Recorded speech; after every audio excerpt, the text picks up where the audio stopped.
Amen. Normally, this is a moment at which I'd invite all of the children to run screaming to the front. Please stay in your seats just for now, because there's a video here. We talk about truth and reconciliation a lot, and I would bet you've talked about it in school probably on Friday. Most schools, I think, are off tomorrow, so that, as are many in the community, so that we can share in community events around truth and reconciliation, about hearing the story, about engaging with the story and with the traditions that go with it. It's a struggle sometimes, though. First of all, it's a struggle sometimes to get involved, but it's also a struggle sometimes to understand exactly what is happening here. Is this a moment of appreciation or celebration? No. Is it a moment of understanding? Yes. Is it a moment of hearing stories that can be quite painful? Yes. Is it a moment of learning? Absolutely. And so I would encourage everyone to take some time tomorrow to do that, however you choose to do that. And sometimes it just takes like one thing. We're going to watch a little video that I came to that way, actually. It's actually from CBC Kids and the Kids News, and I came to it by CBC did a thing where they invited children across Canada to write in and answer the question, what one thing could you do on Orange Shirt Day, the National Day for Truth and Reconciliation? What's one thing you could do? Just one thing.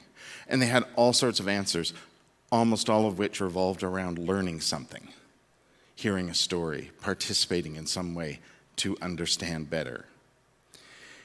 And attached to it was this really cool video, I thought, that it reminds us, sometimes when you're trying really hard to remember stuff, you make a list of the things that are important to remember.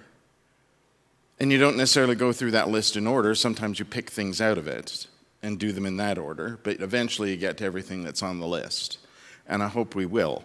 This is about the 94 things that we need to do.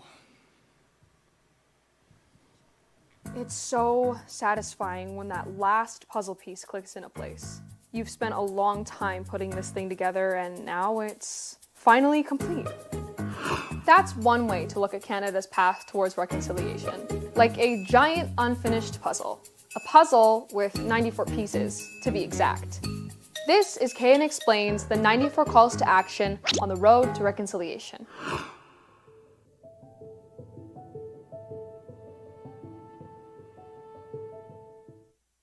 Okay, so what are the 94 calls to action?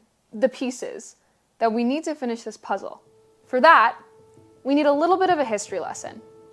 Let's go back to 2008 and the start of the Truth and Reconciliation Commission, or the TRC. The TRC looked at the Indian residential school system and its impact on Indigenous people in Canada.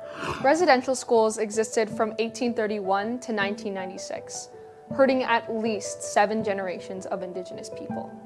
More than 150,000 First Nation, Métis, and Inuit children were sent to them. The schools were often run by churches, and starting in the 1880s, the Canadian government paid for them. The government's goal for the schools was to force Indigenous children to abandon their language and culture and blend them into mainstream Canadian society. Students were often abused for speaking their language or practicing their culture. For 6 years, 3 TRC leaders traveled across the country, conducting interviews, town halls, and discussions about the harm that was caused by residential schools. They heard first-hand accounts about what happened from survivors, their family members, and other people in the communities that were affected. In total, the commissioners spoke to more than 6,500 people impacted by the schools, and they reviewed more than 5 million records provided by the Government of Canada. The result of all of this work was 94 calls to action, steps the TRC says individuals and institutions in Canada should take to address the legacy of residential schools. Ultimately, the goal of the Truth and Reconciliation Commission was just that. Truth and reconciliation.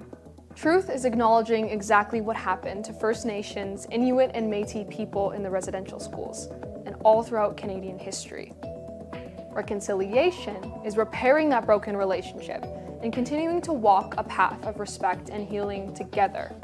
Following through on truth and reconciliation involves action, taking time to fit those 94 pieces into place.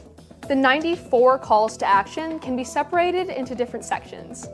They are how the government supports Indigenous children and how there are still too many Indigenous kids in the foster care system, how schools, the healthcare system, and courts treat Indigenous people, what can be done to protect Indigenous languages and cultures, and the work that non-Indigenous people can do to repair relationships. Here are some specific examples.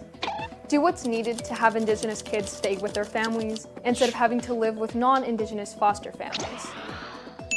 Document how much money is going to schools that teach Indigenous students, and look at whether they're getting just as good an education as non-Indigenous students.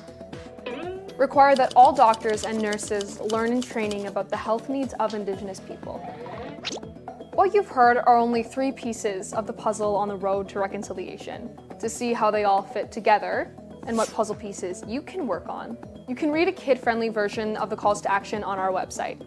That's it for CBC Kids News. I'm Sophia Smoke, signing off. Oh, I just punched the TV stand.